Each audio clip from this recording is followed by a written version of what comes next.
अस्सलाम वालेकुम बच्चों, आज का हमारा टॉपिक है व्हीटस्टोन ब्रिज का। सबसे पहले तो आपको ये पता होना चाहिए कि इससे हम करते क्या हैं। Wheatstone bridge is an electrical device which is used to find unknown resistance with the help of known resistances. यानी कि ये एक ऐसा डिवाइस है इलेक्ट्रिक जिसकी मदद से हम लोग अननोन रेजिस्टेंस फाइंड आउट करते हैं नोन रेजिस्टेंसेस की मदद से। अगर आप ये सर्किट डायग्राम देखें, इसमें 4 रजिस्टर है, R1, R2, R3, R4। इन 4 में से अगर 3 नोन हो तो 4th अननोन रेजिस्टेंस हम फाइंड आउट कर सकते हैं। तो बच्चों इसमें ये 4 रजिस्टर हैं, R1, R2, R3, R4। ये हमारे पास गैल्वेनोमीटर है जो कि इन 2 टर्मिनल पे कनेक्ट है, और ये हमारे पास यहाँ पर स्विच है, और ये हमारे पास बैटरी है। जैसे ही हम स्विच क्लोज करेंगे तो पॉजिटिव यानी कि कन्वेंशनल करंट जो है इसमें एंटी क्लॉकवाइज फ्लो करना शुरू कर देगा। अब किरचॉफ रूल के मुताबिक जो डायरेक्शन हमने इस लूप में ली है, बाकी लूप में भी हमने सेम अप्लाई करेंगे। यहाँ पर भी सेम यही डायरेक्शन अप्लाई करेंगे, यहाँ पर भी सेम यही डायरेक्शन अप्लाई करेंगे। यहाँ पर हमारे पास करंट जो है उसको हम I1 से, यहाँ वाले करंट को I2 से, और यहाँ वाले करंट को हम I3 से लेबल कर रहे हैं। अब आप लोगों को पता है कि किरचॉफ रूल के मुताबिक जितने लूप होते हैं उतनी आप इक्वेशन बना सकते हैं, लेकिन हमें इस लूप के लिए इक्वेशन नहीं चाहिए। हमने एक्चुअली इन 2 लूप के लिए, पहला लूप ये है, इसके लिए इक्वेशन बनानी है, दूसरा लूप ये है, इसके लिए हमने इक्वेशन बनानी है। तो सबसे पहले लूप हमारे पास ये है ABDA ये वाला लूप है। इसके लिए हम लोग इक्वेशन बनाएंगे किरचॉफ सेकंड रूल को अप्लाई करते हुए। आपको पता है किरचॉफ सेकंड रूल के मुताबिक वोल्टेजेस चेंजेस का सम जो है वो क्लोज लूप के अंदर 0 के बराबर होता है। तो सबसे पहले बच्चों हमारे पास इस लूप के अंदर ये रेजिस्टेंस है, दूसरे नंबर पे ये है, तीसरे नंबर पे गैल्वेनोमीटर की इंटरनल रेजिस्टेंस RG होती है। 3 रेजिस्टर्स हैं, तो हमारे पास इसमें से क्या पोटेंशियल चेंजेस का सम 0 कैसे होगा। देखें, आपको पता है कि ओम्स लॉ के मुताबिक V बराबर होता है IR के, यानी कि करंट को रेजिस्टेंस से मल्टीप्लाई करें तो वोल्टेज के बराबर होता है। तो भाई इसमें से गुजरने वाला करंट जो है वो तो I1 है, रेजिस्टेंस R1 हो तो पोटेंशियल चेंज इसके अक्रॉस होगा -I1 R1, क्योंकि हर रेजिस्टर में से पोटेंशियल चेंज हमेशा नेगेटिव लेते हैं। तो -I1 R1 वो इस रेजिस्टर के अक्रॉस पोटेंशियल होगा। अब क्योंकि इस रेजिस्टर में से 2 करंट गुजर रहे हैं, I1 जो है वो इसमें से इस तरह से जा रहा है, और I3 जो है वो इसके अपोजिट में जा रहा है।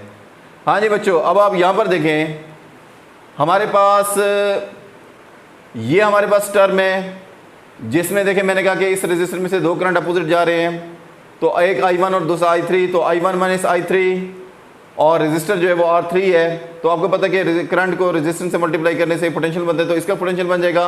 और तीसरे नंबर पे हमारे पास ये है, इसमें से भी 2 करंट गुजर रहे हैं। I1 जो है वो अगर ऊपर जा रहा है तो I2 नीचे की तरफ, 2 अपोजिट करंट है I1 और I2, तो I1 - I2 इंटू RG। तो ये 3 रजिस्टर्स हैं, 1 2 3, और ये 3 टर्म है जो कि यहाँ पर हमने बनाई है, और इन तमाम को हमने नेगेटिव लिया है क्योंकि हर रजिस्टर में से पोटेंशियल चेंज नेगेटिव होता है, और इन तमाम का सम किरचॉफ रूल के मुताबिक 0 के बराबर होगा। ये इक्वेशन नंबर 1 आ जाएगी।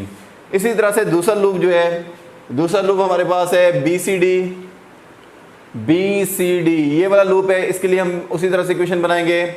सबसे पहले देखें, R2 में से एक ही करंट गुजर रहा है I2, तो -I2 R2 ये पोटेंशियल चेंज इसके अक्रॉस होगा। फिर इसके बाद हमारे पास दूसरे नंबर पे ये रेजिस्टर है, इसमें से 2 करंट गुजर रहे हैं, I2 इस तरफ जा रहा है और I3 इस तरफ जा रहा है। तो ज़ाहिर करंट जो नेट करंट होगा वो I2 - I3 होगा इंटू R4, और इसके अक्रॉस जो पोटेंशियल होगा वो इसमें से भी 2 करंट गुजर रहे हैं। जब हम उस लूप के लिए इक्वेशन बना रहे थे तो इसमें से गुजरने वाला करंट हमने I1 - I2 लिया था। अब हम इस लूप के लिए इक्वेशन बना रहे हैं तो इसी गैल्वेनोमीटर की रेजिस्टेंस में से गुजरने वाला करंट I2 - I1 होगा। तो हमारे पास I2 - I1 जो है वो इसमें से नेट करंट लेंगे। पहले हमने I1 - I2 लिया था, अब हमने I2 - I1 लेंगे जो कि इसमें नेट करंट होगा, और इनटू इसकी रेजिस्टेंस RG है। ये भी तमाम टर्म जो है वो नेगेटिव के साथ दिए हैं, यानी कि इन तमाम में से कोई पोटेंशियल चेंज नेगेटिव होगा, क्योंकि तमाम रेजिस्टर में से पोटेंशियल चेंज नेगेटिव होता है, और इन तमाम का सम भी किरचॉफ रूल के मुताबिक 0 होगा। और ये सेकंड इक्वेशन हमारे पास आ गई। ये 2 इक्वेशन बन गई 2 लूप के लिए। अब हम इसको मजीद मॉडिफाई करेंगे। Condition to find unknown resistance, हम अननोन रेजिस्टेंस कब फाइंड आउट करेंगे? तभी फाइंड आउट करेंगे जब इस रास्ते से भी गुजरने वाला करंट इस रास्ते से गुजरने वाले करंट के बराबर हो जाएगा, ये दोनों पॉइंट बी और डी ये सेम पोटेंशियल पे आ जाएंगे, यहाँ से कोई करंट फ्लो नहीं करेगा, गैल्वेनोमीटर जीरो डिफ्लेक्शन शो करेगा। जीरो डिफ्लेक्शन ही वो पॉइंट है जब हम अननोन रेजिस्टेंस फाइंड आउट करते हैं। तो जब I1 I2 के बराबर हो जाएगा, ये I1 नीचे की तरफ, I2 नीचे की तरफ जा रहा है, I1 ऊपर जा रहा है, जब ये दोनों बराबर हो जाएंगे तो गैल्वेनोमीटर में से कोई करंट नहीं गुजरेगा। Due to this galvanometer show zero deflection, galvanometer की डिफ्लेक्शन जीरो हो जाएगी। तब हम लोगों ने अननोन रेजिस्टेंस फाइंड आउट करनी है।